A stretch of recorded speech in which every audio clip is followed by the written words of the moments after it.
யாழ்ப்பாணத்துல சீதன கொடுமை காரணமாக திருமணமாகி சில மாதங்களிலேயே இளம் பெண்ணொருவர் உயிரை மாய்த்து கொண்ட சம்பவம் ஒன்று அண்மையில் இடம்பெற்றிருக்கின்றது.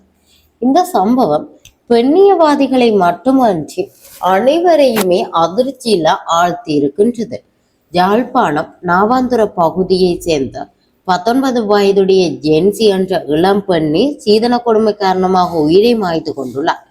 உயிரிழந்த பெண் 2 வருடங்களாக காதலித்து கடந்த 4 மாதங்களுக்கு முன்னரே காதலனை கைப்பிடித்துக் கொண்டிருக்கின்றார். அந்த நிலையில கணவனின் தாயார் அதாவது மாமியார் 25 பவுன் நகையும் வீடும் சீதனமாக கேட்டிருக்கின்றார். பெண்ணின் குடும்பமும் பொருளாதாரத்துல நலிவுற்றிருப்பதால மாமியார் கேட்ட சீதனத்தை கொடுக்க முடியவில்லை என தெரிய வருகிறது. அதனை அடுத்து பெண்ணின் மாமியார் தன் மகனை வெளிநாட்டிற்கு செல்லுமாறு கூறியிருக்கின்றார்.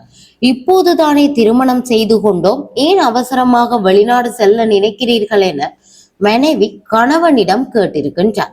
அதற்கு மாமியார், உன் கணவனை வெளிநாட்டுக்கு அனுப்பக்கூடாது என்றால் உடனடியாக சீதனத்தை தர வேண்டும் என வற்புறுத்தி இருக்கின்றார். இதனால் மன உளைச்சலுக்கு ஆளாகி அந்த பெண் தனது உயிரை மாய்த்து கொண்டுள்ளார்.